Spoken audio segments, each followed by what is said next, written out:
আজ গোটা mini football জগৎ দেখেছে আসল মিনি ফুটবলের সৌন্দর্য। একটি ম্যাচে 10টি গোল। একদিকে আছে দেবরাজ বাহিনী, যারা 5 সাইডের স্পেশালিস্ট টিম, আর অন্যদিকে আছে ছন্দময়ে ভরা, যে কোনো টিমকে পরাস্ত করতে পারে হ্যাপি বয়েজ।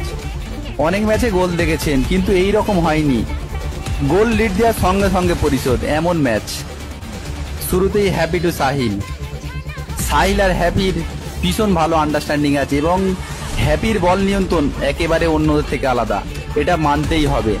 হ্যাপি যেভাবে ডিবলিং করে, তারপরে সেই স্টাইলিশ পাস, ও দেখুন কাটাপ্পাকে বের করে দিচ্ছে। কাটাপ্পা কিন্তু সেই লেভেলের খেলোয়াড়, কি অসাধারণ ফিনিশ করলো দেখুন, একেবারে আলাদা। এবং সেই রকম সেলিব্রেশন দেয়, ফলাফল 1-0। দীপক খুব কুশলী খেলোয়াড়।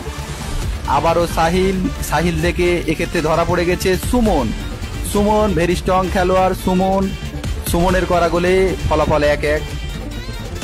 আবারও হ্যাপির যে আত্মবিশ্বাস, সেটা একেবারে আলাদা। দেখুন দারুণ সে বীরু। এখনো রয়েছে ডিফেন্ডার দীপঙ্কর নন।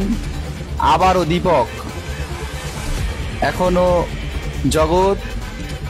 দীপঙ্কর এগিয়ে চলেছে, দীপঙ্কর পাস, এবং দীপক সেই কুশলী খেলোয়াড়, অত্যন্ত স্মার্ট। আবার গোল করে দলকে এগিয়ে দিল, ফলাফল 2-1। এতটাই রোমাঞ্চকর ম্যাচ হয়েছে যে দর্শকরা প্রত্যেকটা মুহূর্ত